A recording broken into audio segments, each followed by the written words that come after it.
Welcome back to Infinite Geek Talk, an ongoing conversation between your hosts, former DC Comics editor and owner of Infinite Heroes in Watertown, Connecticut, Paul Santos, who is joined by Keith Field, co-founder of Gorilla Valley Games and the owner of Rat's Nest Studios.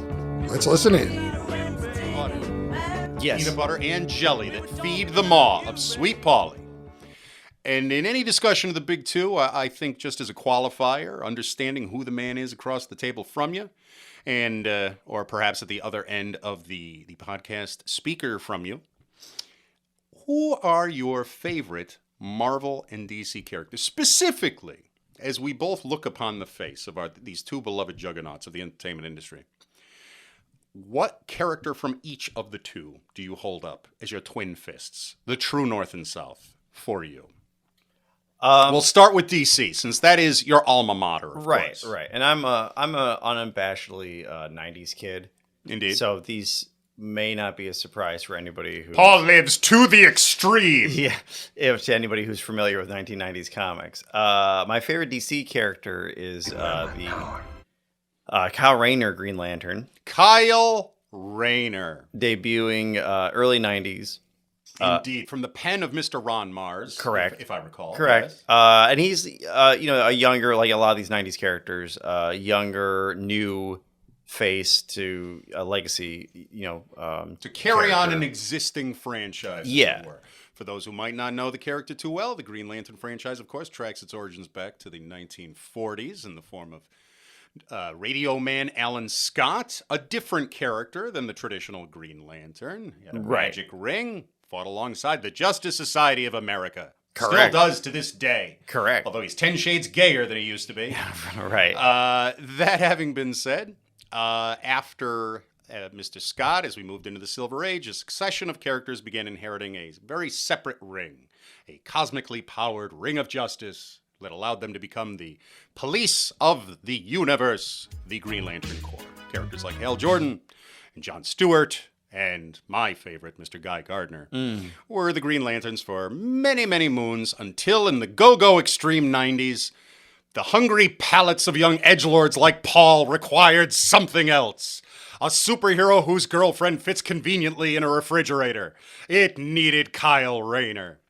Which I would argue that, yes, it did need it. It was the early 90s. They needed... DC had to compete, of course, with Marvel, specifically the X-Men. And they needed new versions of their characters. That's why you had Death of Superman with new Superboy, Steel, Cyborg Superman, Eradicator. Real quick, who's the best of the four? The so-called Reign of the Supermen. Which of those four Supermen was the Superman of worth? There's only one right answer to this. I mean, the one who's most closely like Superman is Steel. I like Superboy that shows better. your unfortunate affection for superheroes. The correct answer was Hank Henshaw. Oh, Cyborg AKA Superman. the Cyborg He was a Superman. great villain. I mean, he's still arguably one of the best supervillains in DC Comics. And a modern creation as well. Right. It's not just going deep. And I love the 90s so Shows much. the 90s can work. Right. No, the 90s do work. And we haven't talked about this, but 90s DC blows 90s Marvel out of the water. With the exception, I think 90s X-Men are still very and good. actually, surprising. That's what I was going to say, Yeah. is that other than quality of art, I would agree with that. Yeah, I mean, Spider-Man... It was in their need, because ultimately, okay, you're constrained, you're second place, you're the perennial second place. Restraint breeds creativity, and that knowledge of, we got to do something, we got to think big. They were pulling out all the stops in the 90s, and you can't argue with it. Kyle was a successful character. Right. But speak to your love of him. And I liked him because, again, not because of the dead girlfriend. No, I think it was. You have a lot of problems, Paulie. He was being introduced to the DC universe the same time like a lot of readers were. Indeed. Especially the Green Lantern mythos, obviously. And it was just cool seeing this character, who I would imagine is like a stand-in for most fans of that era, where he's meeting Superman for the first time. He's meeting Batman, Wonder Woman, all these other guys. All these other people. Yeah, so he becomes the POV of the reader, and ultimately that's the core of any great protagonist. Right.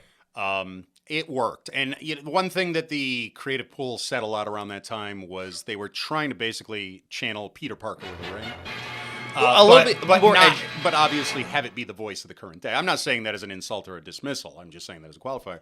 And I think they were successful because ultimately that is responsible for the meteoric success of Spider-Man. The fact that he is us. We're watching ourselves up there. Right, and I would when argue times change and when, ultimately we realize that we live in a bigger world than we do, it necessitates the coming of a new Spider-Man. So that a new set of eyes have their own POV. And I think that's what happened decades ago with our man Rainer. Yeah, and I think he of the dismembered girlfriend. He's also a much I would say he's cooler than Peter Parker in the character of Peter Parker. Because Peter now you're crossing lines, Palomino. I mean, Peter is a lovable nerd character, whereas Kyle, he does dumb things because he's a main character of a comic book series. But Kyle's an artist.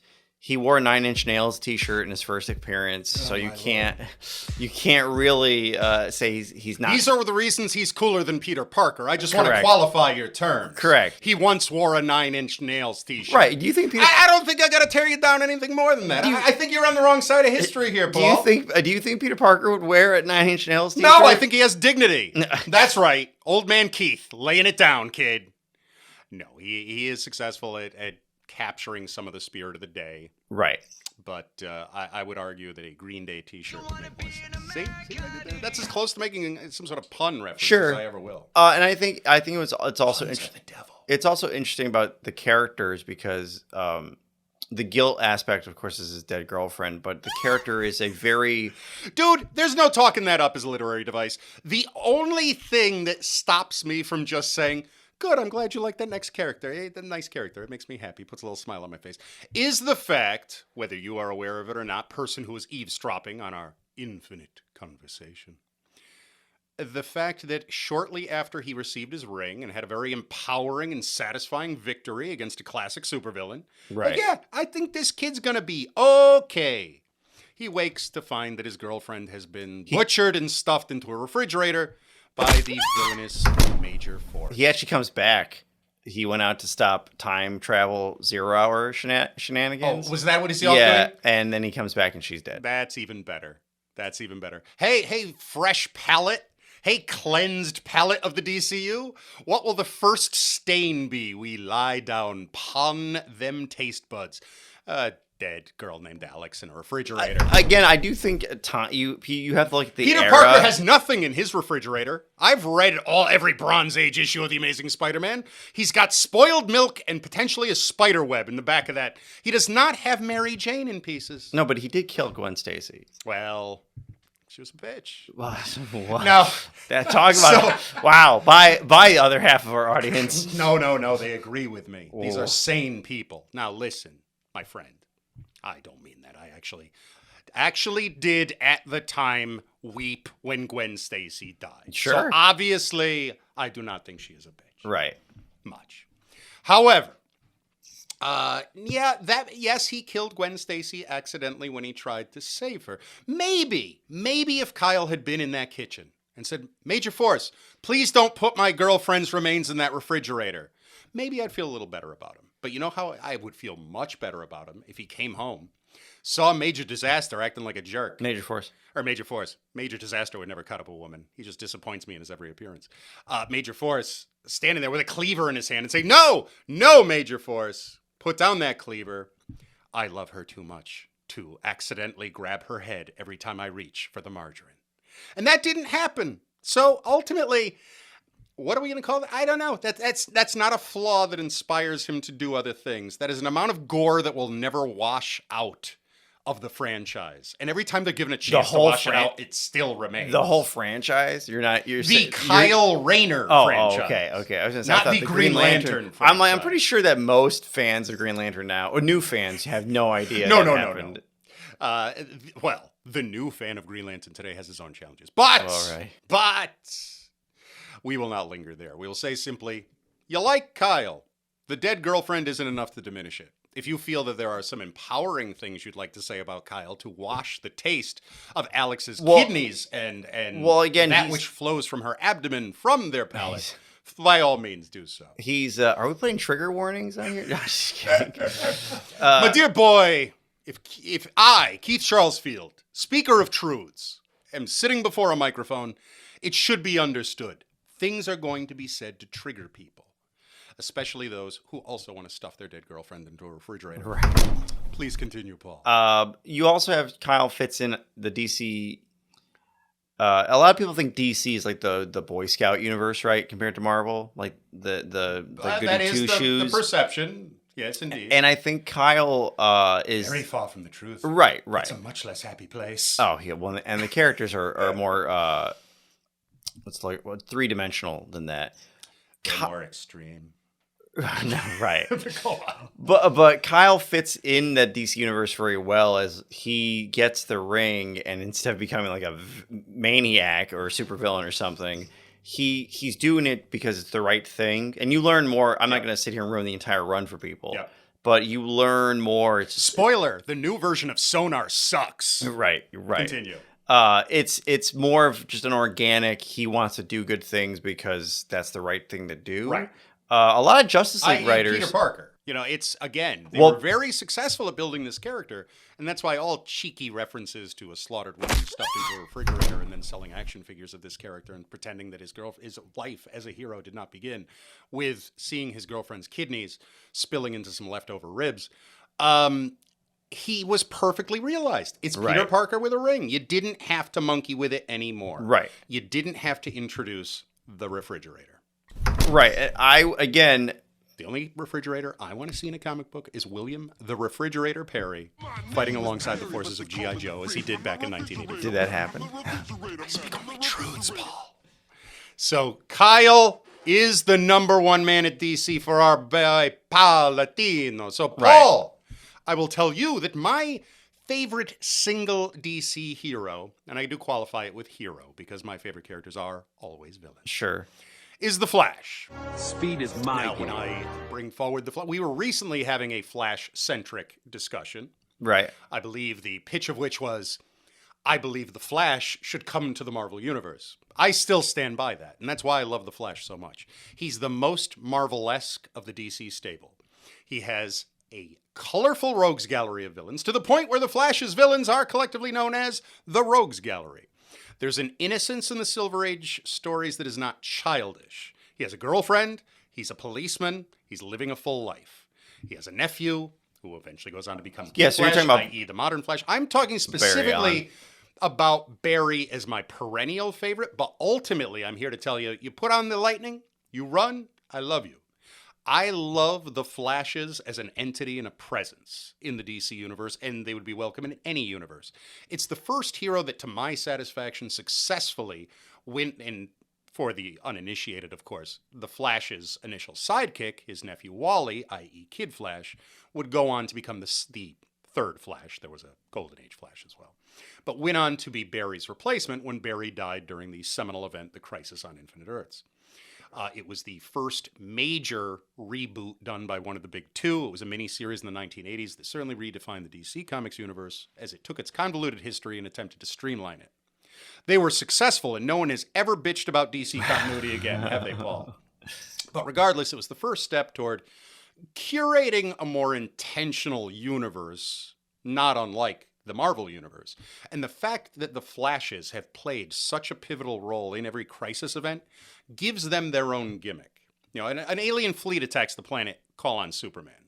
If the Joker's killing people again, call on Batman. Right.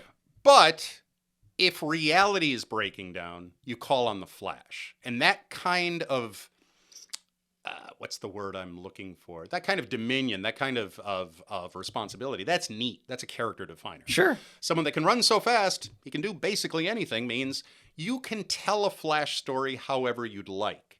So if you wanted to follow even just the Silver Age pattern of the other DC heroes, that you have these godly powers that you never use in combat. You use them to stop floods. You use them to stop landslides or lightning strikes. But when it comes to fighting a villain, you fool them. You fool them in a silly series of events. You put itching powder down the Joker's back. You wear a Clark Kent mask so that he can fool Brainiac, so that Brainiac is fooled into not believing Superman and Clark Kent are the same person and suffers a breakdown.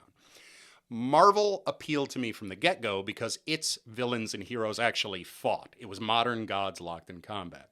as opposed to Fred McMurray watching someone try to rob a bank and trick them instead into joining an ice cream social, which is generally what Barry's contemporaries were doing back in his day. Right. Nope, Barry was punching Mirror Master's mirrors into scrap. Yeah, he was avoiding boomerangs. He's getting a flamethrower shot at him. The sort of stuff that was happening to Marvel heroes. It's a more visceral experience, and it's more of a boyhood adventure. And I think it speaks more to to my beloved hero, my spirit animal, Uncle Grant Morrison's point made in his Super Gods, that superheroes are indeed our modern gods. And if you were going to sculpt a character for Hermes, you literally have it in the form of our various Flashes. So that would be my little thesis. You are welcome to mock his dead girlfriend in a refrigerator. Oh, wait. There wasn't one. In fact, the one person who did dramatically die wasn't even dead. She came back later. I mean, but that was a robot construct shell. But not at the time. At the time, I'm now inhabiting an overweight juror. Yeah. That's a deep cut for those familiar with Flashes. Carrie Bates? Carrie Bates' run. Long before he impressed me by giving me animated gargoyles fighting the Illuminati on Kids Fox in the 90s afternoons, Carrie Bates was cutting his teeth on the Flash.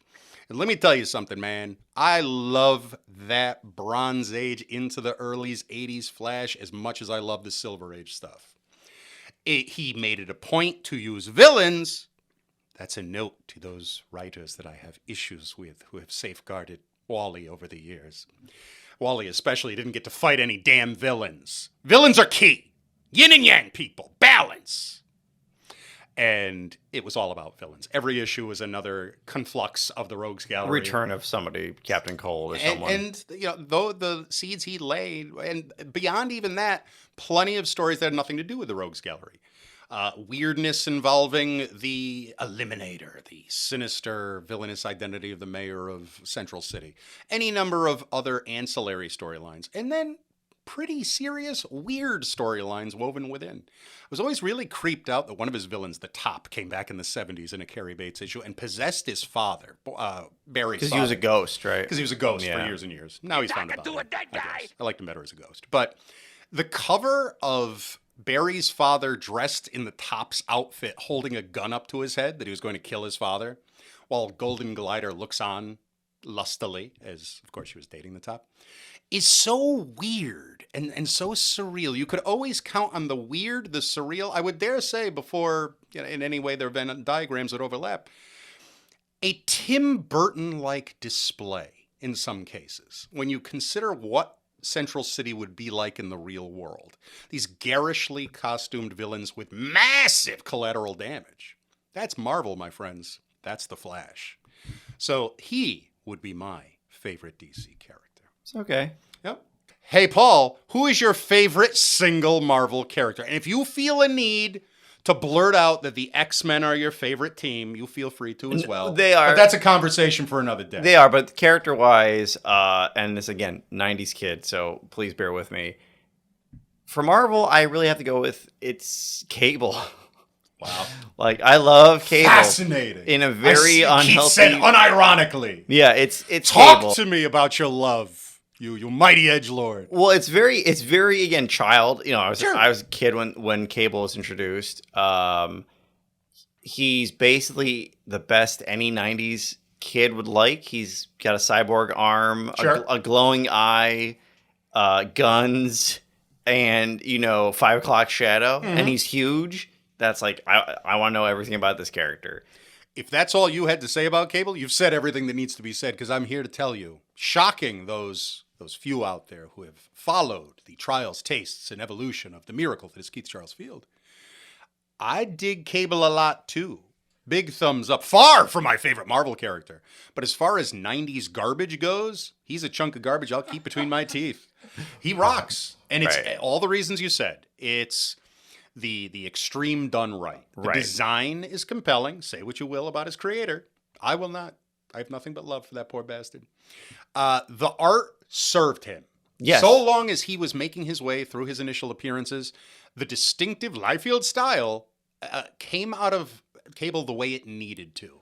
And the simplicity of his art really enhanced the silly amount of violence that character brought to mainstream. And he would books. wear like 17 guns, I think. Yeah. He'd have one in his arms, one like 4 like strapped on his back, maybe a holster with a pistol. I won't get too wordy, cool. but let's face it. We all share a generational love of people who are covered in little pockets and bandolier straps. Right. And he is the grand, high, exalted king of bandolier and boot pockets. And he had like the whole mystery aspect. Well, that, if you're going to ask me know. what Cable's superpower is, that's always my answer. It's mystery past. Now, Right. if you're going to talk about, obviously these are all franchises. They go on long enough, there's going to be missteps. Bart's going to get slaughtered. Young girl's going to get stuffed in a refrigerator 3 issues into a run. But in the case of Cable, the big fall down was when you reveal the mystery past. I would argue that when a character has gelled into a point where they wield their mysterious past like a power, say Wolverine, Right. the worst thing you can do is ever say this is definitively the past and the origin after the character's been around for 30 years. There's a time when you can blow the whistle and bring some stuff out. You can certainly introduce little elements here and there. And then when you decide to answer it all with a short form version of Nicholas Nickleby that no one is ever going to pay attention to again, you've made a mistake. Cable suffered from that almost immediately in that the fans were demanding answers. For me, it was enough that Wolverine knows him from the past, doesn't particularly care for him. Well, it was too quick. I agree. The Blob is scared of him, and they've never met. That's Right. I remember the Crimson Commando, one of Freedom Force. Knowing who he was and being afraid of him, like the first time we see him, Right. Yes. that's neat. Yes. What's not neat is I'm a techno baby who's been popping through time. And as you know, because I know we've had this conversation, when they were looking for an answer as to who Cable might be, the initial answer, which came from Claremont, so ultimately, if somebody's going to give an answer, why didn't we listen to this guy, was that Cable was the younger version of the time-traveling villain Ahab. And specifically, Correct. they had a fight in a Fantastic Four annual that came out around that time. It was a general sequel to Days of Future Past, the legendary Sentinel storyline. And Cable and Ahab are grappling. Ahab, of course, is he's the master of the Hounds, the mutant slaves that hunt mutants for the Sentinel robots from some alternate future. And Cable's looking him in the face. Ahab's eye starts to blaze. What's wrong, Cable? See something you didn't like? It was a wonderful little sequence. And I was like, oh, that's cool. That's enough of an answer for me. Let's never go back to that. But instead, he was Cyclops' baby that got a techno-organic virus, so he got sent to the future to save his life and became the head of a religious sect.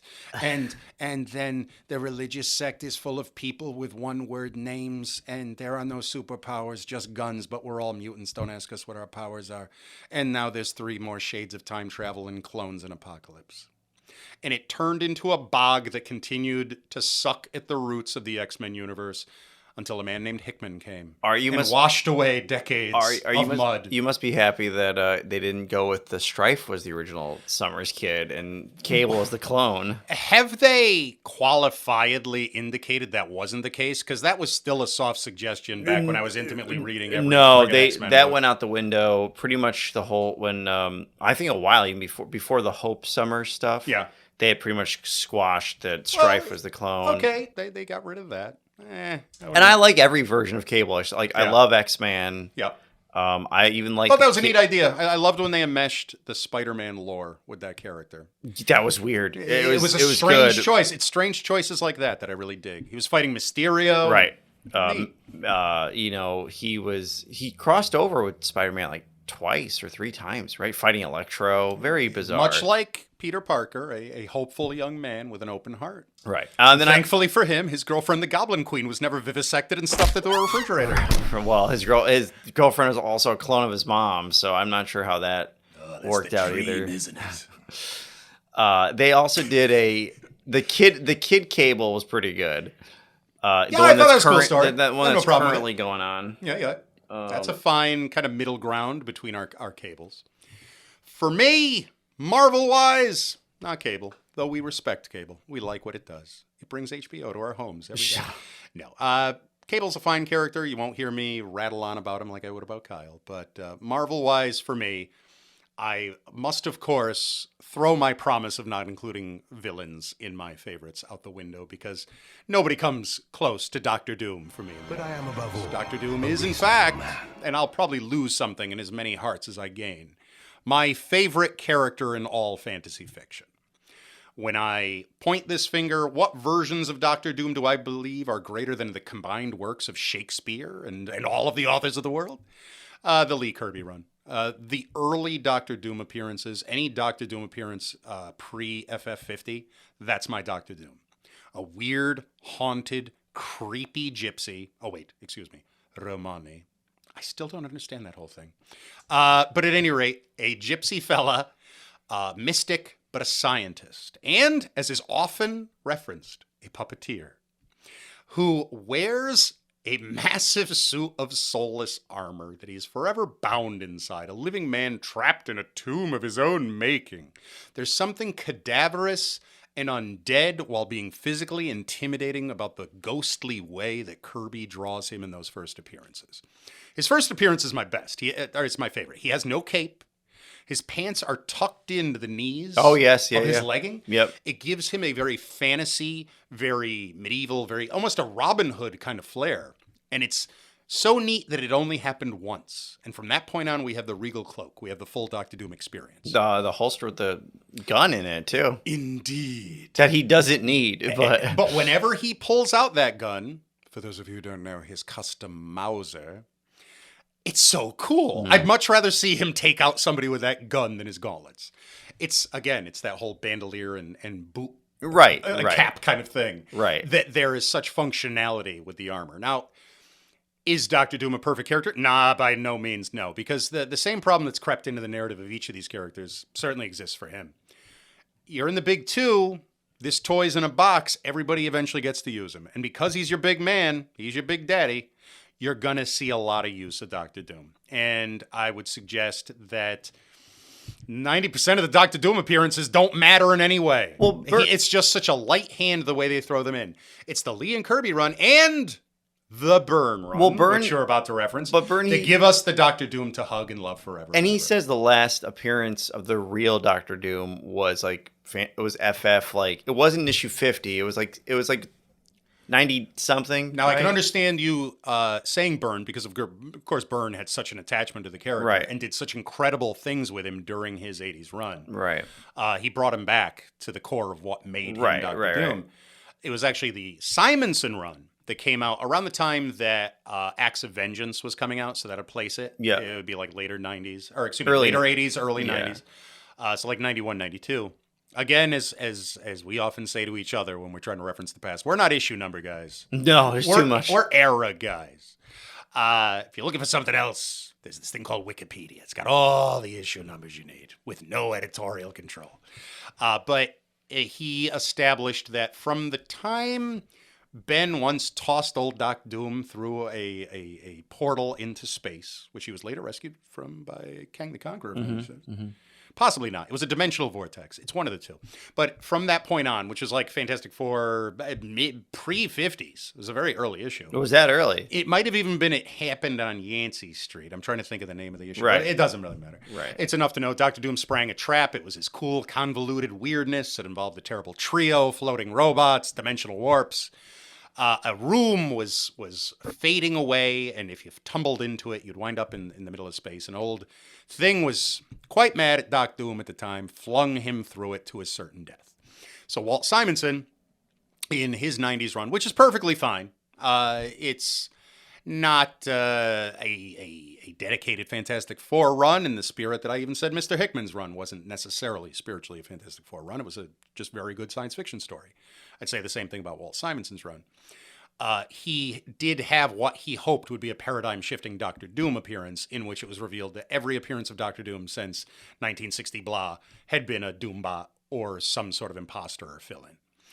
That has now become one of the most overused tropes in all of comics. However, I'm always happy when it happens because it gets blood off of hands and it kills away stories that shame rather than build. But that's also been retconned, right? Like they're like, because no one paid attention to that story. Right, because Simonson left the book and immediately the next writer, and I speak no ill, went with a more retro flavor in which that Doctor Doom was classic Doctor Doom. Yeah. That was classic Doctor Doom. He's back in the saddle. He died shortly thereafter, that whole era. It was the Tom DeFalco era. The DeFalco era, yeah. Which, let me throw a voice of controversy out there, is a very good era for pre-modern Marvel FF stories.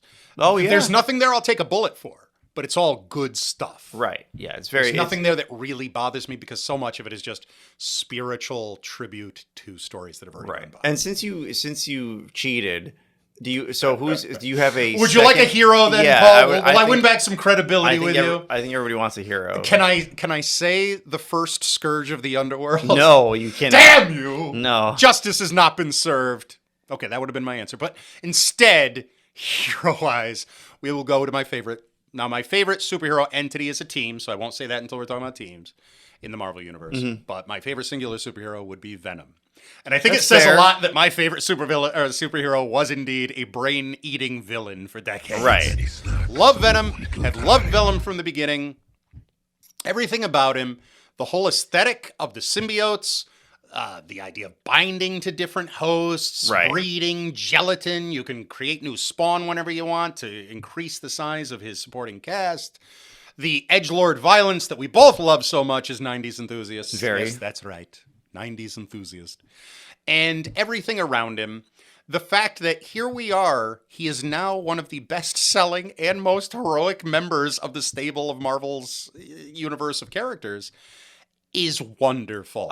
Because it was one thing to follow him when it was a passion, understanding the more puerile elements of the character. But now that he's transcended, it's a real sense of organic evolution. I feel like I've been justified in my affection. Which is funny because 20 years ago, certain Marvel people, let's just say, were very vocally saying that Venom was a dead concept. And nobody cared about Venom. And it's funny. I like seeing the history of comics. Right. I assure you, if you How many times has the Hulk been counted out? And yet he's still hopping. Well, even in terms of a character, in terms of assailable in the real world, this was like, Venom went, like a decade between his last miniseries and his first number one again? That's unheard of. They blamed the dropping sales on the character when, like on so many different fronts Marvel was doing in the 90s. But the fact is, you flood the market with this guy's appearances and you hire blind fishmongers to draw the books. Well, right. No, of course no one's going to buy them. They also really cool stuff has happened in those books. But it's not cool because it's being drawn so terribly. I would also say there was a weird move just giving him miniseries instead of ongoings. That was bizarre. But yet, it kind of presaged the current state of things.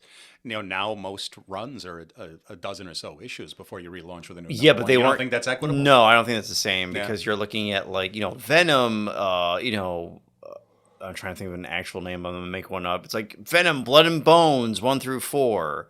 And then after that ends, it's Venom and Ghost Rider, 1 through 3. It's too confusing for people to get. I agree with you. But I will say this, a positive to weigh against every negative. I applaud our friends at Marvel when they recently published the Omnibuy of Venom. Oh, yeah. They collected every damn one of those horrible miniseries that you would have the patience of a saint to ever track down and collect today.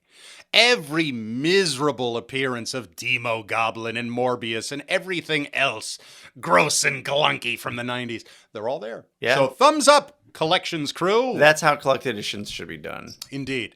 So speaks Paul Santos, collected editions editor from DC Comics. Long may he reign. Now, on the subject of my beloved symbiotes, I was prattling around through my interwebs the other day. Yeah. And I came across the smiling face of my beloved Carnage, the brother-son of Venom, who we all know from his recent appearance in the smash film, whatever the hell it was called, Venom 2. Was it Venom versus Carnage? Venom Let There Be Carnage. My name for the movie was Good enough that I'm not going to give it a thumbs down necessarily, but let's face it, these Venom movies are garbage. At any rate, as I was staring at Carnage's smiling face, I noticed in the Google returns on images, we for whatever reason, I was looking for Carnage images. I'm sure it was wholesome.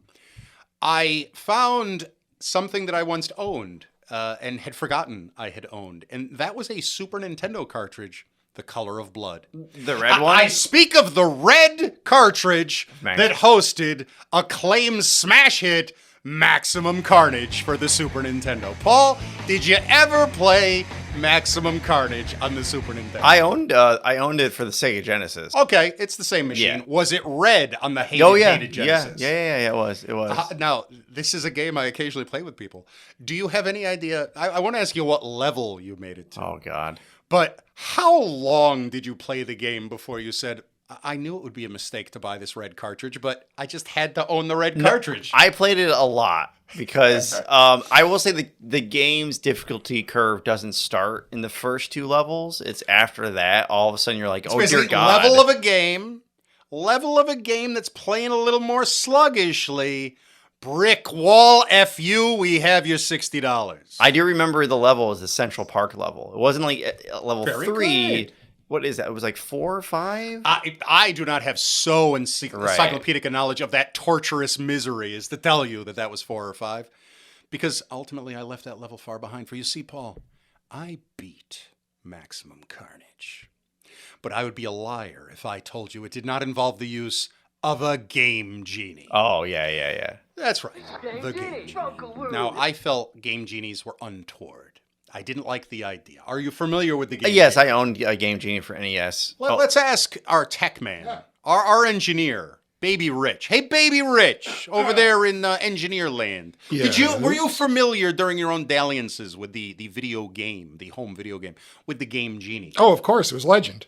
Tell the people what a Game Genie was, Rich. This is your moment. I did not own one.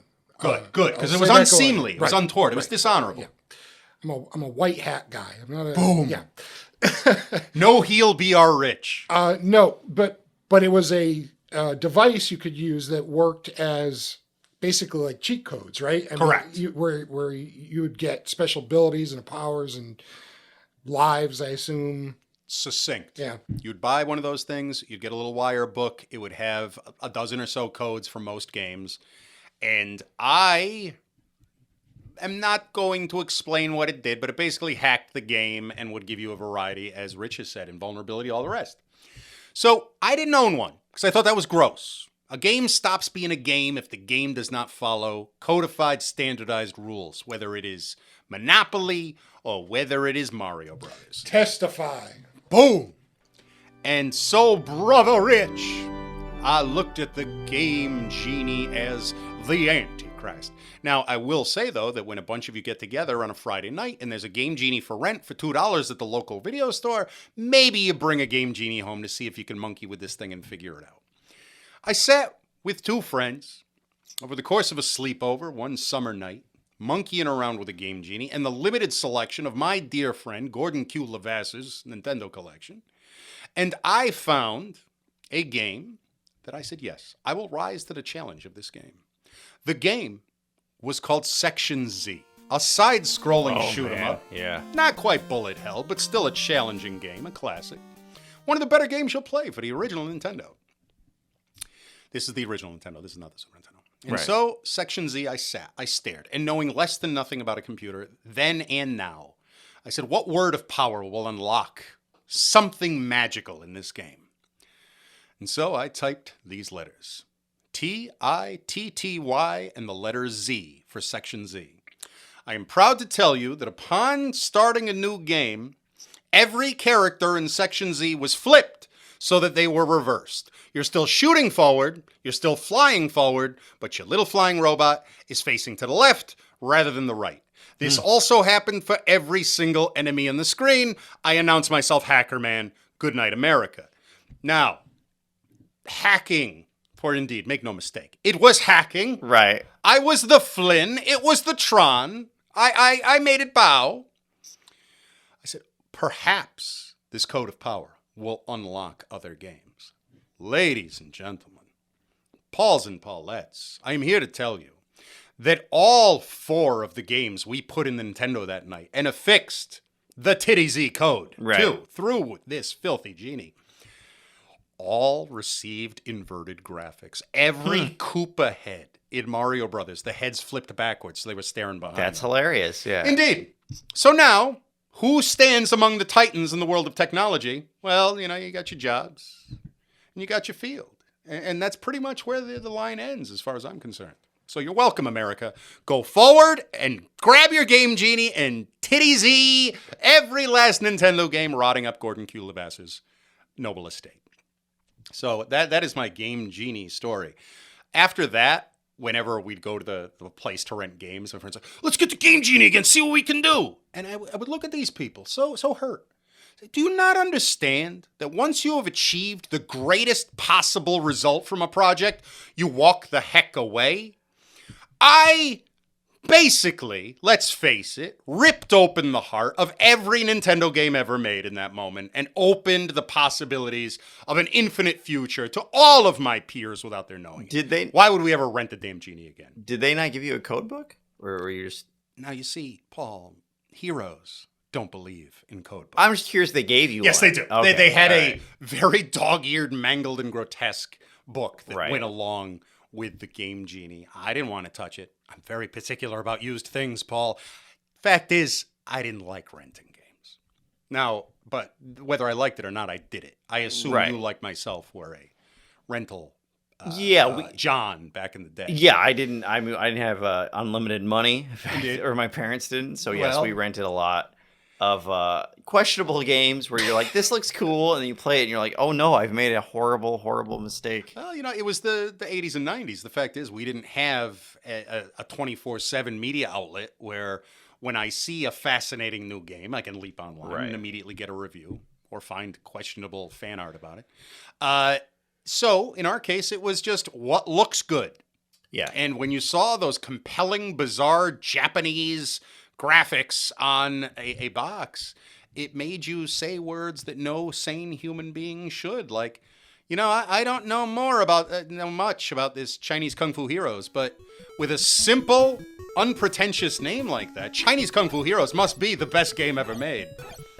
Paul, spoiler, Chinese Kung Fu Heroes was not the best game ever made. I guarantee you, though, it was a much better game than any of the licensed games. Oh, most certainly. Dick Tracy or Who Framed Roger Rabbit or all the Indiana Jones games. Because so many of the rental places were video stores. Right. All the movie games. Every friggin' licensed game. For those of you who are not hep cats to the simple concept of licensing, should be ashamed. But put your shame aside.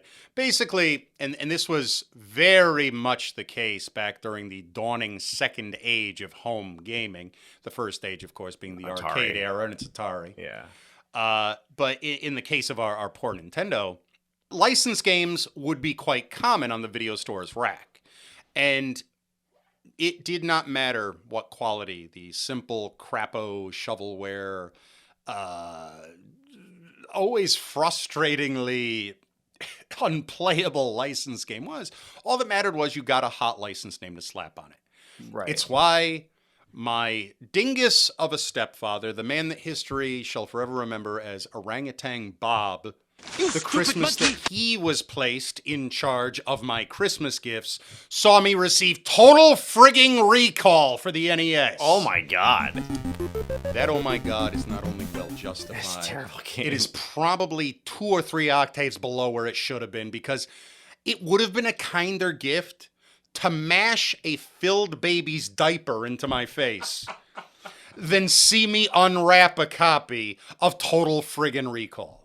I will tell you the first level was running behind the X-ray. Yeah. And that was kind of neat because you're a little skeleton. Yeah. That's where it ended. Yeah. Once you remove fighting skeletons from any equation, that equation adds up to 0. And that was the case for that game. But because the cover was Arnold and the impressive poster for the Total Recall, get your ass to Mars. He was suckered in, but he was a sucker.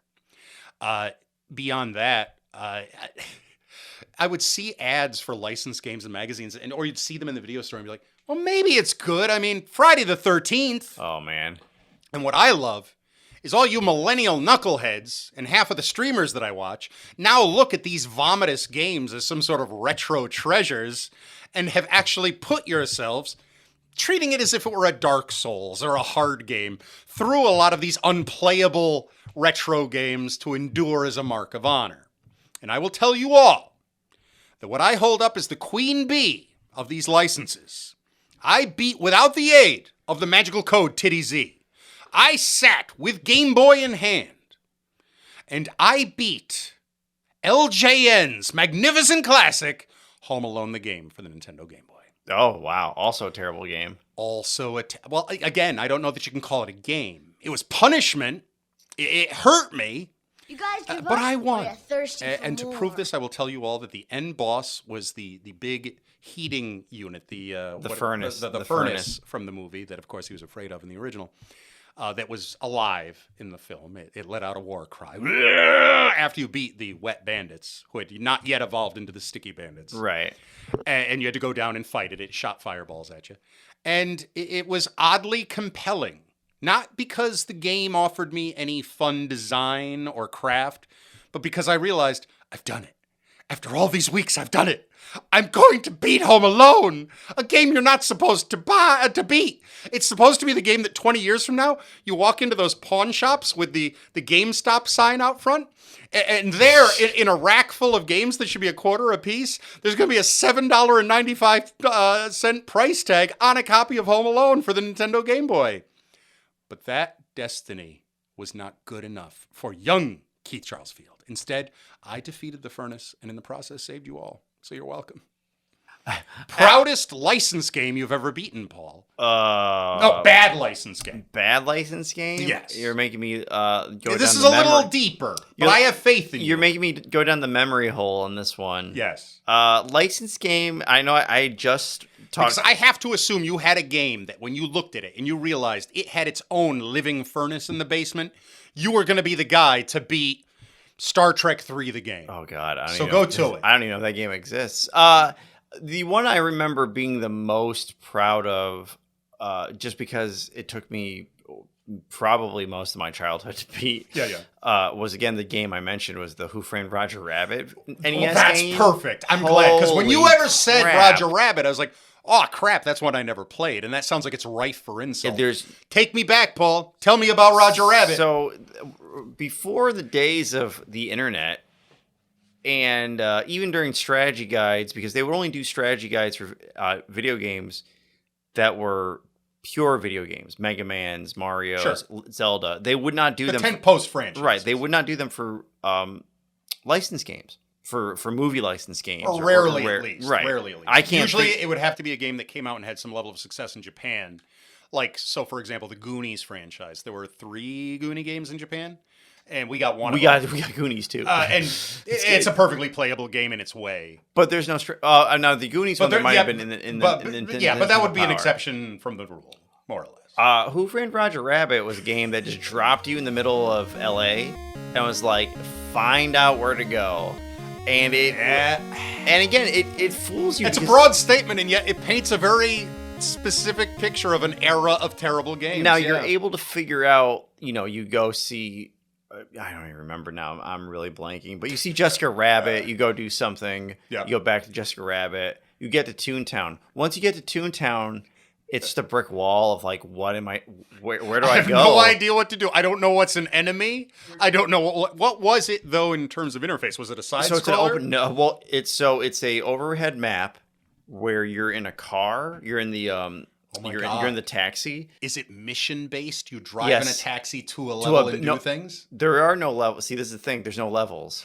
You know what It's you've just done? It's just an open world. You know what you've just done, you brilliant Are you going to bastard. play this game now? Well, in a way. Right. Because there are only so many development teams at any software house, obviously. We know that now because we know all the details. Right. But back then, you start to cotton to these things. The LJN team.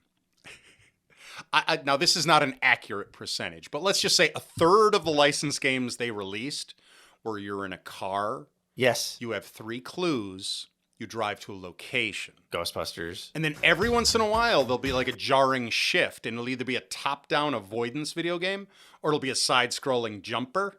So when earlier you said Who Framed Roger Rabbit and Dick Tracy was the one of those games I played, yes, and it was exactly the same thing. So think of Dick Tracy, At but least there were screenshots of the grotesques. So think it's like Dick Tracy, but a lot of it is just driving around the map. Oh yeah. And then you go into a building, like you go see Jessica Rabbit, and then just their face comes up, no, say something or give you a task. So you go into the building, Yeah. and it becomes a side scroller, and a very like avoid rats type of not like a fun side scroller. That was always my summary. Is like, do I fight enemies from the movie, or is it just beetles and wolves? And it's item based. Oh, so no. you have like you don't have a gun, you have to find the gun.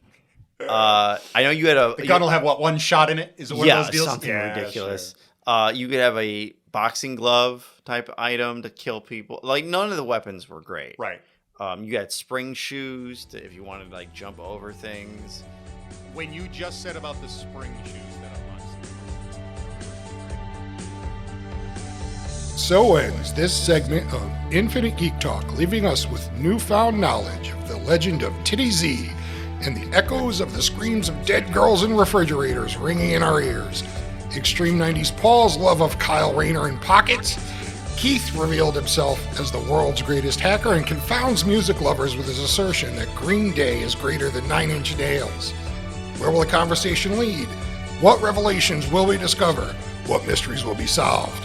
Find out next time on Infinite Geek Talk. Infinite Geek Talk is brought to you by Infinite Heroes Comics, Cards, and Collectibles in Watertown, Connecticut, and Gorilla Valley Games. Infinite Geek Talk is a Rat's Nest production, recorded and engineered by Rich Johnson in the Rat's Nest Studio.